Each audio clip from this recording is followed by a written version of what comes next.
రాజుల కాలం నాటి ధనాగారాలు, వాటి ముందు కాపలా కాసే భటులు, లోపల అపారమైన సంపద, ఆ ధనాన్ని కాపాడే భారీ తాళాలు, ఇవన్నీ మనం సినిమాల్లోనో కథల్లోనో మాత్రమే చూసుంటాం. కానీ నిజ జీవితంలో చూడాలంటే విశాఖ వెళ్లాల్సిందే.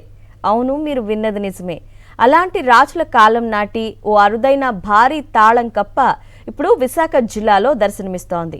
దాదాపు 250 ఏళ్ల చరిత్ర కలిగిన ఈ తాళం కప్ప ప్రత్యేకత ఏంటి?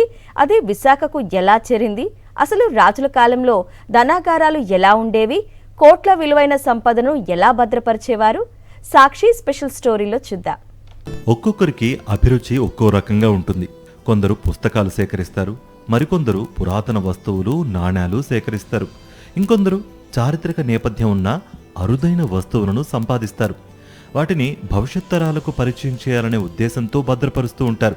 ఈ తరహాలోనే పరవాడలో పనిచేస్తున్న గంగాధర్రావు అనే ఉపాధ్యాయుడు చారిత్రక వస్తువులను సేకరిస్తూ ఉంటారు.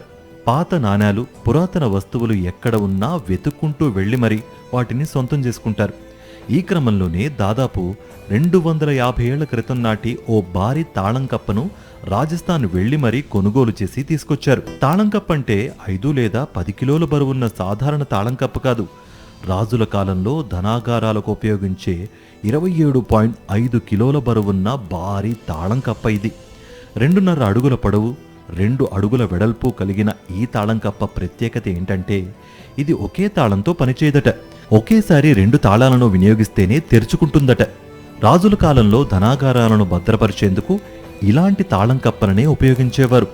ధనాగారానికి సంబంధించిన తాళాలు ఒకే వ్యక్తి వద్ద ఉంటే దుర్వినియోగం జరిగే అవకాశం ఉండడంతో 2 వేర్వేరు తాళాలను ఏర్పాటు చేసేవారు. 2 వ్యక్తులు ఒకేసారి 2 తాళాలు ఉపయోగించినప్పుడే తాళం కప్ప తెరుచుకునే విధంగా దీన్ని రూపొందించేవారు. అలాంటి అరుదైన తాళం కప్పను గంగాధర్రావు రాజస్థాన్ నుంచి సేకరించి భద్రంగా ఉంచారు. చూస్తే మొత్తం అంతా కూడా రివిటింగ్ సిస్టమ్ లో దీన్ని తయారు చేయడం జరిగింది. పూర్తిగా అన్ని రివిట్స్ వేసి ఆ రోజుల్లో ఉండేటటువంటి ఈ టెక్నాలజీకి అనుగుణంగా దీన్ని తయారు చేశారు. ముందుగా ఈ చిన్న తాళంతో ఈ పైన దీన్ని ఇది తీసినట్లయితే ఈ విధంగా లాక్ ఓపెన్ చేస్తే ఇది ఓపెన్ అవుతుందండి. ఈ ఓపెన్ అయిన తర్వాత దీనికి కూడా ఇక్కడ గమనించినట్లయితే లోపల లాకింగ్ సిస్టమ్ ఉంది. అప్పుడు ఈ పెద్ద తాళంతో రెండో వ్యక్తి దీన్ని తెరవడానికి అవకాశం ఉంటుంది. ఈ విధంగా పెట్టిన తర్వాత దీన్ని 2 సార్లు తిప్పాలి. ఈ విధంగా 2 సార్లు తిప్పిన తర్వాత ఇది ఈ విధంగా ఓపెన్ అవుతుంది. ఇక్కడ గమనించినట్లయితే దీనికి ఒక గాడి ఇచ్చారు. ఈ గాడిలో లాక్ అవుతుందండి. లోపల ఈ గాడిలో తాళము లాక్ అవుతుందండి. ఇటువంటి టెక్నాలజీని మరి మన పూర్వకాలంలో ఒక 200-250 సంవత్సరాల కిందట దీన్ని వాడారండి. ఈ విధంగా మళ్ళా లాక్ చేయాలంటే దీన్ని లాక్ చేసి పెట్టేవారండి.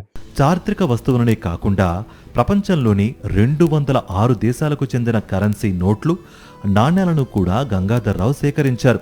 రాజుల కాలంలో ఎలాంటి నాణ్యాలుండేవి, వాటిని ఎలా వినియోగించేవారు అనే విషయాలు తెలియజేసేలా అనేక అరుదైన నాణ్యాలను సంపాదించారు. వాటిలో బంగారు, వెండి నాణ్యాలు కూడా ఉండడం విశేషం. ఇవే కాకుండా మన పూర్వీకులు ఉపయోగించిన మట్టి, ఇత్తడి, రాగి, కంచు పాత్రలను కూడా సేకరించారు.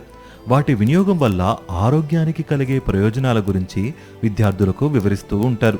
ప్రాచీన కాలం నుంచి నేటి వరకు వివిధ రకాల వస్తువులను సేకరించాలంటే లక్షల రూపాయలు ఖర్చు అవుతాయని చెబుతున్నారు. అందుకోసం గత 23 ఏళ్లుగా ఉపాధ్యాయ వృత్తి ద్వారా వచ్చే జీతంలో ప్రతి నెల 30% మొత్తాన్ని ప్రత్యేకంగా పక్కన పెడుతున్నట్టు తెలిపారు.